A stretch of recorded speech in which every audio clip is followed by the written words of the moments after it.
Hi, everyone. This is Marvin, and I want to tell you about my dad, William Lindsay Jr. Here's a picture of him. Hope you can see it.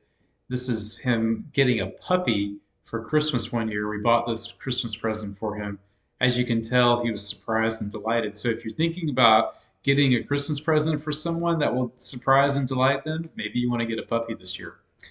Dad's birthday is December 11th, 1922, which means that if he'd lived, he'd be 100 years old this year. And he was a little older than most fathers my age. I think I was 47 when he was born, when I was born. And then my brother came, and then my sister came. I think my sister, when she was born, he was 49 or 50. But anyway, I want to tell you that I learned a lot about faith and the Christian life from my dad. Some of it was indirect and some of it was direct.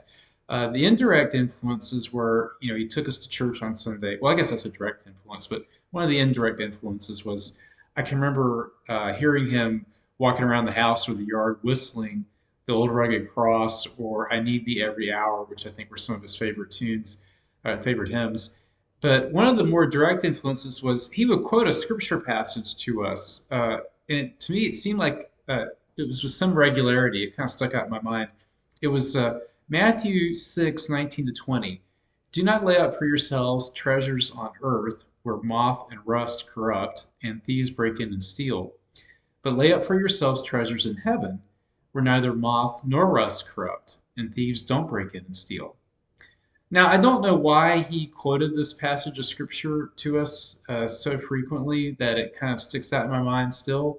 It might have been because, well, it was the 1970s, a crime wave was taking off, and our home did get burglarized a number of times. We lived on an isolated stretch of unpaved road near Fayetteville, North Carolina, and we had several burglaries when I was a kid. I remember the thieves, sometimes they stole jewelry, sometimes they stole radios.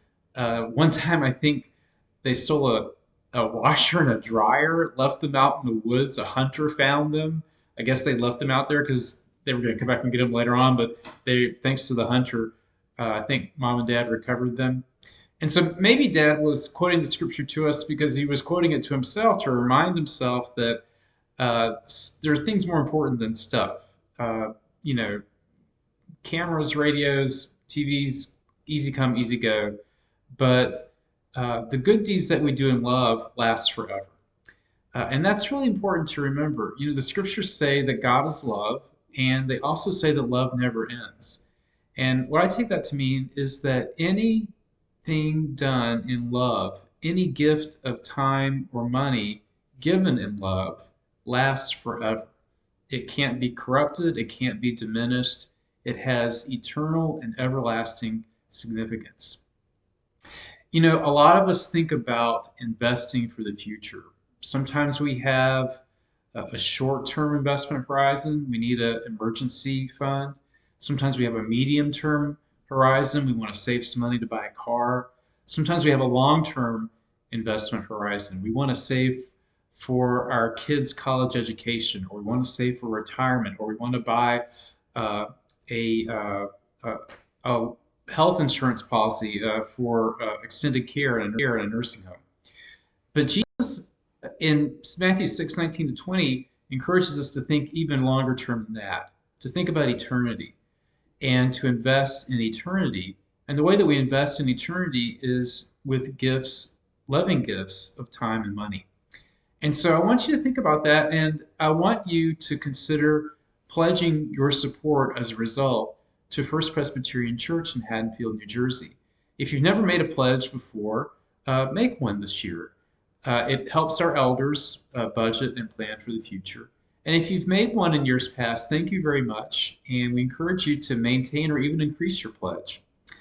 Now, what I want to say is that it's not as though with money you can buy your way into heaven. And it's not as though with money, with gifts of money, you can make things work out better in this world. Sometimes life is not fair in this world, and very generous people suffer bad things, and very greedy people sometimes enjoy some very good things. It's just a matter of the enduring value of what you spend your time and money on. We invest in stocks, their value may go up or down. depending on the strength of the economy. We invest in crypto.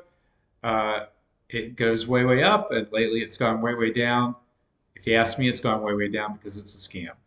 Um, but if we invest in love, uh, giving to the church and its ministries of caring and compassion for the poor, of raising children in the faith, of providing care and nurture for the sick and the dying, those things last forever. They can't be corroded by a bad economy or bear markets or speculative bubbles. So invest your time and money in things that last forever. Make a pledge of support to First Presbyterian Church in Haddonfield, New Jersey. Our pledge Sunday is this Sunday, November 20th. Grace and peace to you.